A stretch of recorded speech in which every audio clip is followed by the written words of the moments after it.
नमस्कार। आज बात होगी कोणार्क के सूर्य मंदिर की। एक ऐसा मंदिर जो प्राचीन इंजीनियरिंग का कह सकते हैं कि एक जीता जागता सबूत है, पर इसके दिल में एक बहुत गहरा राज भी दफन है। तो वो कौन सा सवाल है? सवाल ये है कि आखिर क्यों इस शानदार मंदिर को 1903 में जानबूझकर रेत से भर दिया गया? ये एक ऐसा सवाल है जिसने 100 साल से भी ज्यादा वक्त से इतिहासकारों और आर्कियोलॉजिस्ट को परेशान कर रखा है। ये बात है साल 1903 की। उस वक्त के ब्रिटिश लेफ्टिनेंट गवर्नर J.A. बॉर्डलिन इस मंदिर के खंडहरों को देखने पहुंचे थे और वहां उन्होंने एक ऐसा आदेश दिया जो आज तक सवालों के घेरे में है। आदेश था जो मुख्य हॉल है, जिसे जगमोहन कहते हैं, उसे सील कर दो, और सिर्फ सील ही नहीं, उसे पूरी तरह से रेत से भर दो, हमेशा के लिए। सोचिए, ऐसा क्यों किया गया? क्या ये वाकई मंदिर को बचाने की कोशिश थी या फिर किसी राज को हमेशा के लिए दफनाने की? तो चलिए अंग्रेजों की छोड़ी हुई इसी पहेली से इस कहानी की शुरुआत करते हैं। ये एक ऐसी पहेली है जिसे सुलझाने के लिए पहले ये समझना जरूरी है कि ये मंदिर आखिर था क्या।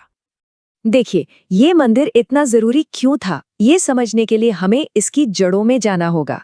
इसकी दो बहुत मजबूत कहानियां हैं। एक कहानी जुड़ी है भगवान से और दूसरी जुड़ी है दुनियावी ताकत से। तो यहाँ हमारे सामने दो कहानियां आती हैं।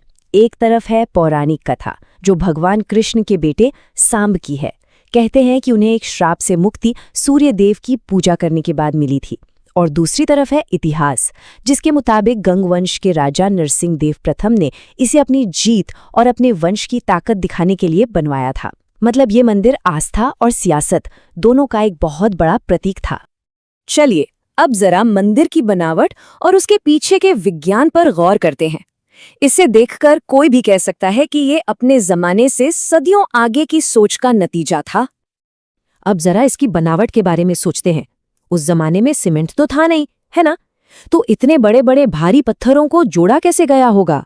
यहीं पर इस्तेमाल हुई एक कमाल की तकनीक जिसे आयरन लॉक सिस्टम कहते हैं।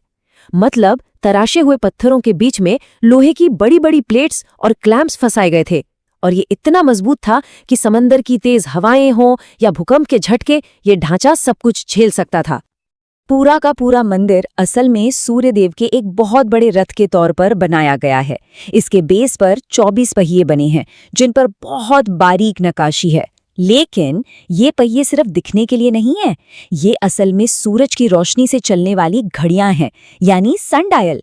कमाल की बात तो ये है कि इनकी तीलियों से जो परछाई बनती है वो आज भी मिनट तक का बिल्कुल सही समय बता सकती है। और इस मंदिर में छुपा विज्ञान यही खत्म नहीं होता। इस रथ को खींचने वाले 7 घोड़े हफ्ते के 7 दिनों को तो दिखाते ही हैं, लेकिन वो प्रकाश के 7 रंगों यानी स्पेक्ट्रम को भी दर्शाते हैं। और ये बात गौर करने वाली है कि ये ज्ञान दुनिया को आइजैक न्यूटन की खोज से लगभग 400 साल पहले से पता था। अच्छा, अब मंदिर के बिल्कुल अंदर चलते हैं, उसके गर्भगृह में, और यहाँ के सबसे बड़े रहस्य से पर्दा उठाते हैं। ये कहानी विज्ञान के चमत्कार और एक बहुत बड़े बलिदान की है। कहानियों और पुरानी किताबों के मुताबिक मंदिर के गर्भगृह में सूर्यदेव की जो मुख्य मूर्ति थी वो हवा में तैरती थी। जी हाँ, बिना किसी सहारे के। ये मूर्ति अष्टधातु से बनी थी, यानी 8 धातुओं को मिलाकर, और ये जमीन और छत के बीच में लटकी रहती थी। अब सवाल ये है कि ये कैसे मुमकिन था? ये कोई जादू नहीं था, बल्कि ये उस जमाने की एडवांस्ड फिजिक्स का एक नमूना था। मंदिर के शिखर पर यानी सबसे ऊपर 52 टन का एक बहुत बड़ा चुंबक लगाया गया था, और मंदिर के बेस में लोहे की परतें बिछाई गई थीं।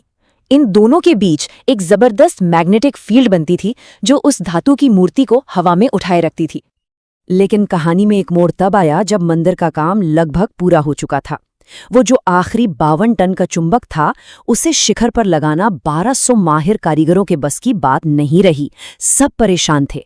तब राजा ने हुक्म सुनाया, अगर सुबह होने तक ये काम पूरा नहीं हुआ तो सब के सब मारे जाएंगे। और ठीक उसी नाजुक वक्त पर जो मुख्य आर्किटेक्ट थे, उनका 12 साल का बेटा धर्मपद वहां पहुंच गया, और उस छोटे से बच्चे ने अपनी जबरदस्त समझदारी से वो मुश्किल पहेली सुलझा दी। उसने रातों रात उस चुंबक को उसकी सही जगह पर लगा दिया। लेकिन इसके बाद एक बहुत दुखद घटना हुई। उन 1200 कारीगरों को ये डर सताने लगा कि जब राजा को पता चलेगा कि जो काम वो नहीं कर पाए वो एक बच्चे ने कर दिखाया तो राजा उन्हें सजा देंगे। तो उन 1250 लोगों की इज्जत बचाने के लिए धर्मपद ने मंदिर के शिखर से छलांग लगा दी और अपनी जान दे दी। तो यहाँ एक बहुत अहम सवाल उठता है कि अगर ये मंदिर इतना अद्भुत था, इतना शक्तिशाली था, तो फिर ये बर्बाद कैसे हो गया? 16वीं और 17वीं सदी में जब यूरोप के जहाज यहाँ से गुजरते थे तो उन्होंने इसे एक नाम दिया, द ब्लैक पैगोडा। ऐसा इसलिए क्योंकि मंदिर का वो शक्तिशाली चुंबक उनके कंपास को यानी दिशा बताने वाले यंत्र को खराब कर देता था। इससे उनके जहाज रास्ता भटक जाते थे और अक्सर चट्टानों से टकराकर तबाह हो जाते थे। मंदिर के टूटने की कई वजहें थीं। सबसे पहले 1568 में काला पहाड़ नाम के एक हमलावर ने इसे बहुत नुकसान पहुंचाया। फिर पुर्तगाली नाविकों ने अपने जहाज़ों को बचाने के लिए उस मुख्य चुंबक को वहां से हटा दिया और जैसे ही वो सेंट्रल मैग्नेट हटा, मंदिर का पूरा बैलेंस बिगड़ गया और वो धीरे धीरे गिरने लगा। और यहीं से कहानी वापस 1903 पर आ जुड़ती है।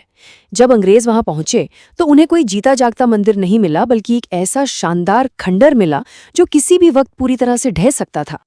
तो सरकारी तौर पर तो यही कहा गया कि 1903 में जगमोहन को रेत से इसलिए भरा गया ताकि उसे और गिरने से बचाया जा सके।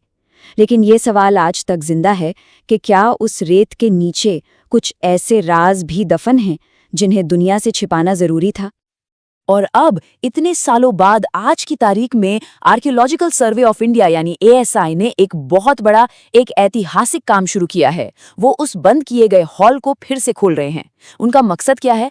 पहला तो ये कि 120 साल से जो रेत अंदर भरी है उसे बहुत सावधानी से बाहर निकालना, फिर 100 साल में पहली बार मंदिर की अंदरूनी बनावट को स्टडी करना और जाहिर है उन राजों से पर्दा उठाना जो 1903 से उस रेत के नीचे दबे हुए हैं। और ये हमें हमारे आखिरी सवाल पर ले आता है।